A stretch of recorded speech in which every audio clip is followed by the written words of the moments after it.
भाई एक तो ट्राफिक है तो आपने ट्राफिक खुद ज करी छे। हाँ આપણે કોઈ નિયમનો ઉલ્લંઘન ના કરાય। દરવાજા પાસે કોઈ ખોટી ઘટા હાલવાની વ્યવસ્થા જળવાઈ છે।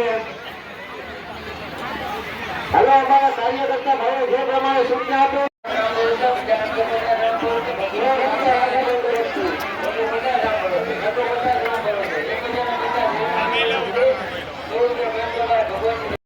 ₹100 સિયા તરફથી ₹100 લક્ષ્મીબેન કંજારિયા તરફથી ₹50 ₹100 રામ બોલો છે।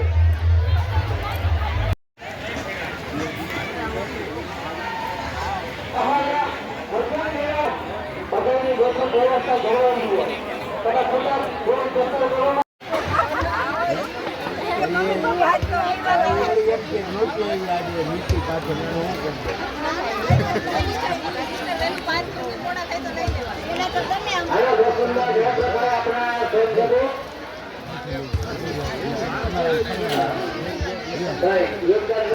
રસોડા વિભાગ પાસે જવા જોઈએ।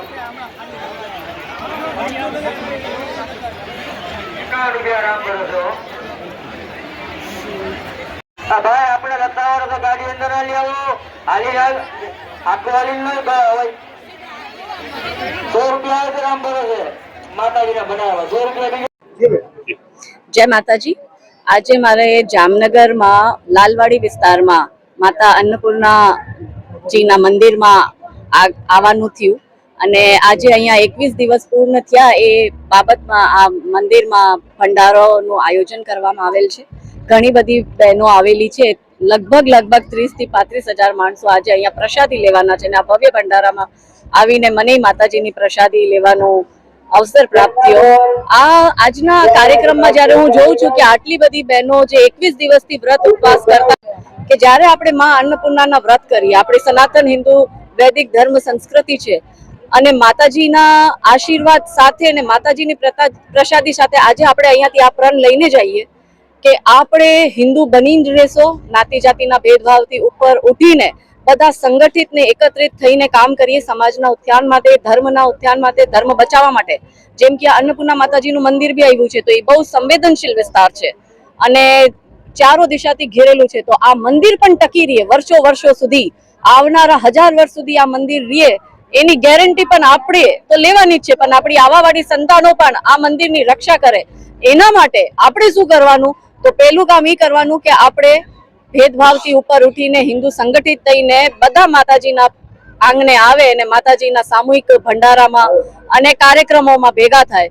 બીજું કામ એ કે દરેક બહેનો આત્મરક્ષાની ટ્રેનિંગ લે, કેમ કે જેવો સમય ચાલી રહ્યો છે એમાં આપણી બહેનો દીકરીઓની સુરક્ષા વધારે મહત્વપૂર્ણ છે, એટલે દરેક બહેનો દીકરીઓ પોતાના સેલ્ફ ડિફેન્સની સુરક્ષા સુનિશ્ચિત કરે। ત્રીજું કામ એ છે કે દરેક ઘરની ખરીદારી બહેનો જ કરતા હોય છે અને મારે બહેનોથી રિક્વેસ્ટ છે કે તમે ખરીદારી હિન્દુઓ પાસે જ કરો। 5-10 રૂપિયાનું મોલ ભાવ આપણે કરીએ અને આપણે જોઈએ કે ભાઈ ફલાણા ભાવનું 5 રૂપિયા સસ્તું મળે છે તો અબ્દુલ ચાચા સસ્તું આપે છે એટલે અબ્દુલ ચાચા પાસે આપણે જઈને શાકભાજી લઈએ છીએ તો જે 2 રૂપિયા આપણે અબ્દુલ ચાચાને વધારે આપીએ છીએ એ જ 2 રૂપિયાની અબ્દુલ ચાચા ગોલા અસલા બારૂદ લઈને પહેલગામમાં આતંકવાદીઓને મોકલે છે, જે એ કહે છે કે ધર્મ પૂછીને આપણી હત્યાઓ કરે છે હિન્દુઓની।